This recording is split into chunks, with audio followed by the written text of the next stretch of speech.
Welcome to my channel. If it's the first time you're here, then this is a channel where I do lots of watercolour paintings, lots of tips, tricks and different techniques, some reviews of different materials that you can use. This painting I'm going to be doing a straightforward, simple landscape, which is taken from Pixabay, a site for images which you can use royalty free. And this is going to be a landscape. I typed in Lake District, so this is a scene taken from the beautiful Lake District.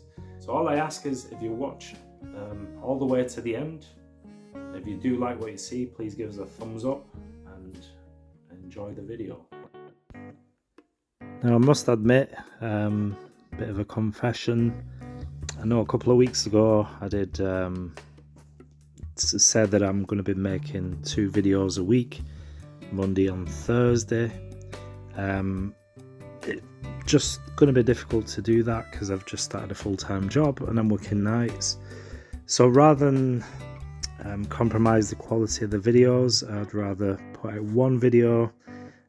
So my new schedule, hopefully, fingers crossed, all going well, I'll be able to upload each and every Monday. So that's my plan. Hopefully I can stick to that. Certainly bring you at least a video a week, and hopefully that will be on a schedule as Monday. So this scene, today's video, I'm doing a mountainscape. I'm using my Bockingford. This is actually rough paper and it's £140, and I'm got my board slight angle, maybe 40 degrees, and you can see tape that down so that I can get that nice crisp clean border around the painting. So for the sky and the distant mountain in the middle, I've used a mix of ultramarine and a tiny touch of red, and then the same colour throughout, just to unify the mountain and the sky. So just using my mop brush, cleaning it out and taking out a lot of the excess water, and just cleaning the mountain, just lifting, just to get different tones. And then I'm adding a little bit of red to the mix to add to the clouds. And then I add just a straight mix of yellow ochre to the sky while it's still wet. So I just get that nice different colours in the sky, different transitions, and it just gives a nice warm sort of feeling to the sky. So using my tissue to lift out some clouds just to vary the sky and just give it a little bit more interest. That's what I'm doing here. And then you can get a nice effect by wiping the tissue as well. So that's quite a nice thing to do. You can see just wiping, it does lift off a nice clear area. And I just thought I'd darken the top just slightly, and I'm using a little bit of Payne's grey to add to the still wet mix in the sky. So there is a bit of a lake, some water in the middle ground, so I'm just using the brush just to go across and leave broken sort of lines, so that gives me a little bit of sparkle to the water. And then for the distant mountain, I've just added some more red to this blue mix, so it's giving me a little bit of a purple cast, and that's perfect for this distant mountain.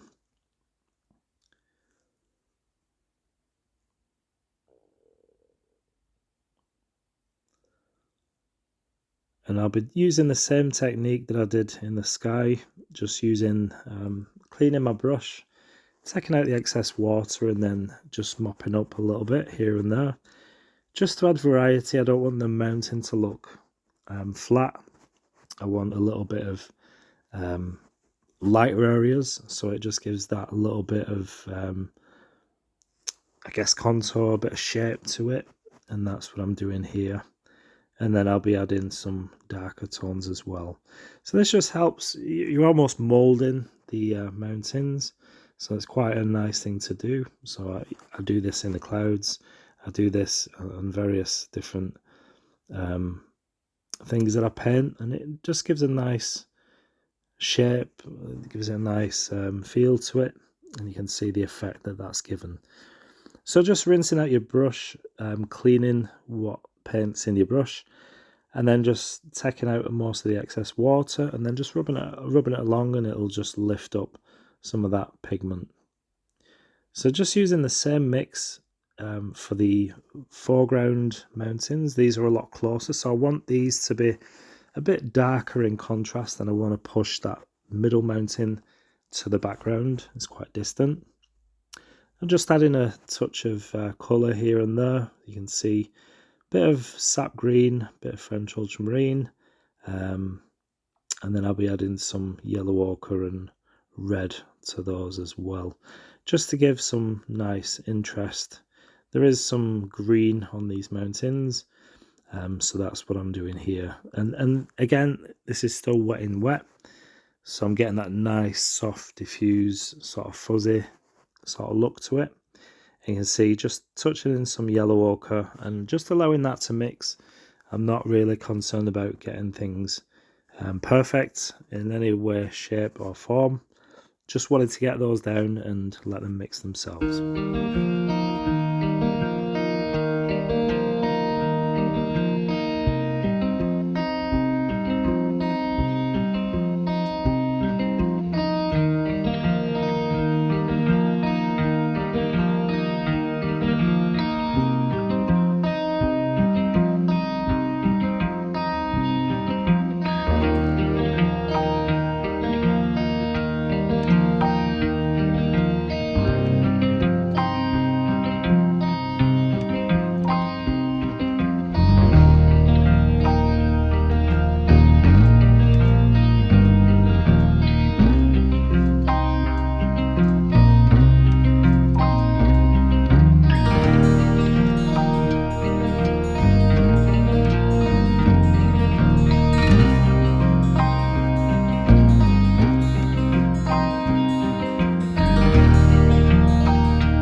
I just had to add some yellow to the foreground and a touch of red. You can see on the right hand side, yellow on the left.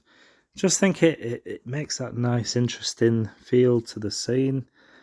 And you can see I'm just going that bit more saturated the closer you get to the bottom of the paper, and so that's the closer to us.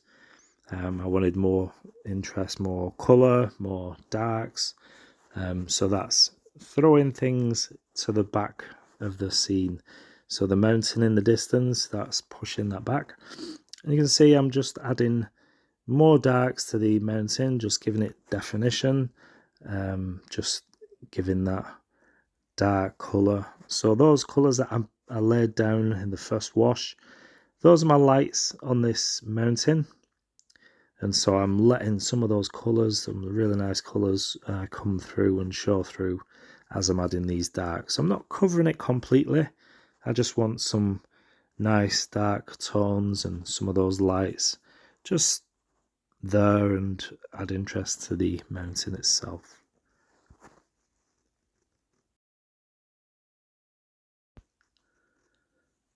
So the paints I'm using for this painting, I'm using my Winsor & Newton and also some of the White Knights paints as well.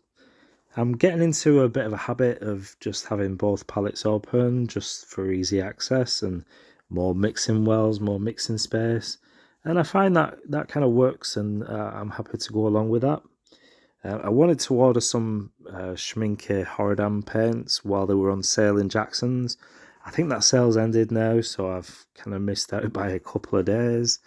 The paints that I've always wanted to try, leave me a comment in the comment section if you're a fan of the Schmincke range of paints, and what would you recommend? I'm looking into maybe trying some different paints. I want to get, there's a few that I'm sort of looking at. Holbein, Daniel Smith are definitely one that I'm considering. I do find they're quite expensive, but if they are as good as people say they are, then I'm quite happy to pay the price that they are. So I'm just open to suggestions. So any recommendations, please do leave them in the comments. I would appreciate that. Just some feedback. So I do use Winsor & Newton. I do have some Rembrandt paints, which I'm not really that familiar with. I do need to use them and to get familiar with them. I use Jackson's. I don't know if I said that. But yes, I've only got a few different brands of paint. By the way, I did start off using Cotman by Winsor & Newton, which I do find really, really good. There's nothing wrong with that. And for the price, they are a really good student grade watercolor if you're starting out. Then I do recommend those. But the White Knights are a professional grade, but near enough around the same price as the Cotman. So they're well worth investing as well, the White Knights. I really am happy with those White Knights. I think I'm going to be getting some tubes just to fill up the pans that I'm using. Maybe try in a few different colours as well. So if you've got any recommendations on colours as well, then please do leave a comment in the comment section. So I'm just adding the finer details now to this painting, coming close to the end. I'm using my liner brush just to get some of those grasses and just little bits of detail. The distant trees, there's a tree line there, and just adding these bits of rock and just quite a rugged landscape, quite wild and unkept, quite natural. And then just a few darker points in the distant mountain. And I'm not sure whether I should have done this or not, but I thought I'd go with it anyway and just fill in that. I'm softening as I go as well. You can see just adding the colour and then just brushing the sort of colour, blending it into the painting. So I don't know whether that added anything or not. Maybe it was good to leave it so it'd be further in the background and not bring much attention to that. But it's done, and just thought I'd do that. And just adding some dark to the left-hand side, just to balance the scene off. And I must admit, this scene I think is a bit too symmetrical. The mountain pretty much bang in the middle. I think if I was to do this painting again, I'd probably move things slightly and maybe do from a different angle. But such is life. I wanted to just get this done, and using my credit card now just to scrape off some rocks just to add a bit of interest. A lot of this I am making up. I did the pencil drawing from the reference and then just filled in the blanks with the paint. So a lot of it I have used artistic license, so I've done sort of what I wanted. Just removing carefully the tape just to give me that nice crisp clean border. So there we go. I have popped some birds in the right hand side, just near the mountain. And there we go. Let's have a closer look. Let me know in the comments section what you think of this painting. Please do give us a thumbs up, give us a like. It really does help my channel to grow. It helps a small channel like mine. And obviously all your comments are welcome. I do get around to answering all your comments. And there it is. Just helps with that nice border. So I hope you like that video. Just a simple way of doing a mountainscape. My reference was taken from Pixabay. If you're struggling for things to paint, then Pixabay is a great source to use for royalty-free images which you can use. So I hope you like that video. Thanks for watching, and I'll see you in the next video.